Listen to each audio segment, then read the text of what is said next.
want to look at A Doll's House by Henrik Ibsen.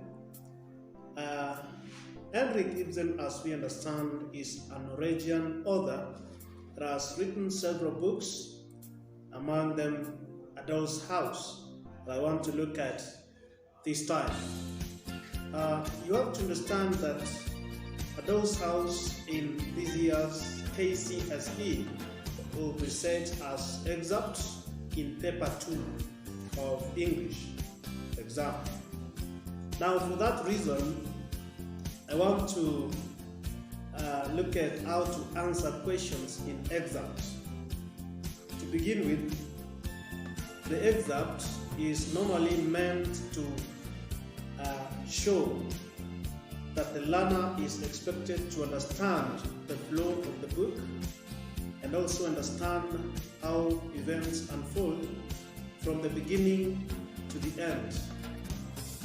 So it is good for a student or a candidate to first read the extract or excerpt until you understand the context at which it is drawn.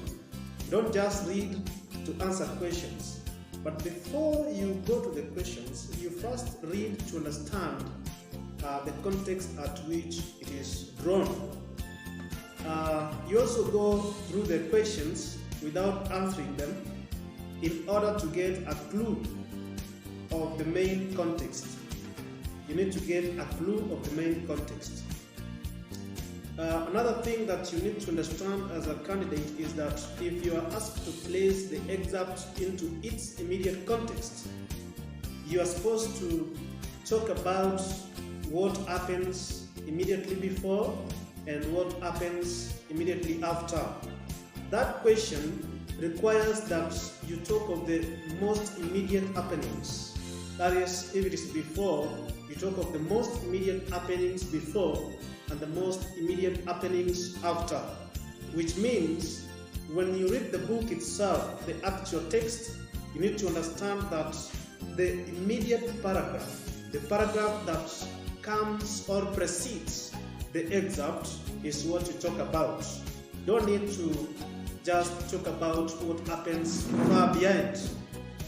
Another thing that a candidate must look at in this excerpt is that if you are asked to explain the themes evident in the excerpt, ensure you start with the most common theme, that is the main one in the excerpt.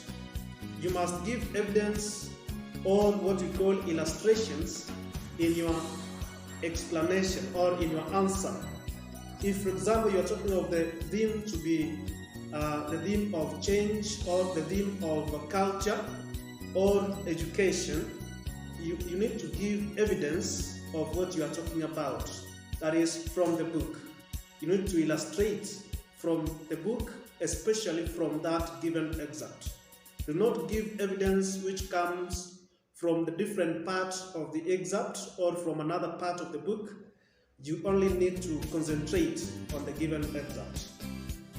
Another thing that a candidate must look at in excerpt is that we have what we call character traits. Sometimes you are asked to give character traits of some characters.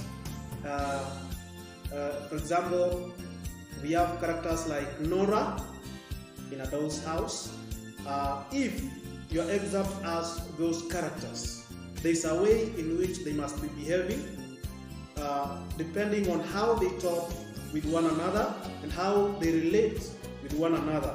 So you look at their conversation and you come up with the most important traits, the most common traits that they portray in the given excerpt. And you must ensure that you give those traits particularly from the excerpt, and you also give your evidence on what we call illustrations that will support your answer. Another area, you must understand that you should not state traits without evidence, as I've just stated, and also avoid what we call ambiguity in your answers. Avoid giving ambiguous answers that cannot be understood by the examiner.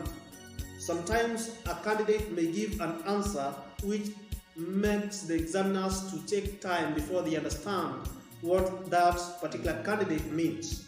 So you need to be specific and give an answer which can be well understood, not an answer that can confuse your examiner or that is ambiguous. Avoid ambiguity by all means for your work to be properly marked and for you to earn good marks. You also avoid what you call unnecessary repetition. Sometimes you are repeating some phrases or some words. Like in most cases when you're writing, you start, in a those house, we see that. And then you go ahead and when you're writing another point, you again repeat the same phrase. In a those house, we see that. In a those house, we see that.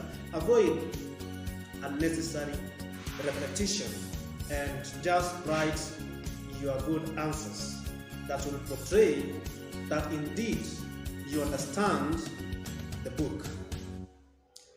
For more information, you can contact MJB via the number portrayed or displayed on the screen. Thank you so much for watching.